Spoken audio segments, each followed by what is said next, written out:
આજે 14 આરોપીઓ પકડવામાં આવ્યા। એની અંદર 8 પોલીસ કોન્સ્ટેબલ અને 1 ડ્રાઈવર હતો। આ 9 લોકો ગુજરાત હાઈકોર્ટમાં પહોંચે છે અને ગુજરાત હાઈકોર્ટ સામે રજૂઆત કરે છે, વિનંતી કરે છે, પ્રાર્થના કરે છે। અને તેમની પ્રાર્થના એવી હતી કે અમે નાના તબક્કાના પોલીસ કર્મચારીઓ છે, જ્યારે અમારા અધિકારી અમને આદેશ આપે કે તપાસમાં જવાનું છે ત્યારે અમને સવાલ પૂછવાનો અધિકાર નથી।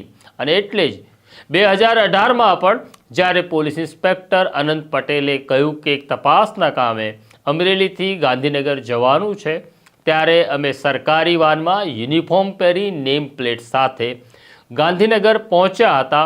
અને ગાંધીનગરમાં શૈલેષ ભટ્ટ નામના એક વ્યક્તિને ઉપાડી લેવાનો આદેશ હતો, તેને અમે ઉપાડ્યો હતો। એ વાત સાચી છે, પણ ત્યાર પછી સુરંધાયુ ફાર્મ હાઉસમાં અને અનંત પટેલે 14 કરોડ રૂપિયા લઈ લીધા।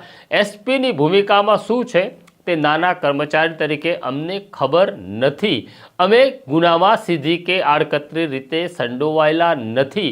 આમ તેમણે ન્યાય માગ્યો હતો અને કહ્યું હતું ગુજરાત હાઈકોર્ટને કે અમને અન્યાય થયો છે અને જે ગુનો અમે કર્યો નથી તેની અમને સજા મળી રહી છે। અમારી સજા ઉપર ફેરવિચારણા કરવામાં આવે।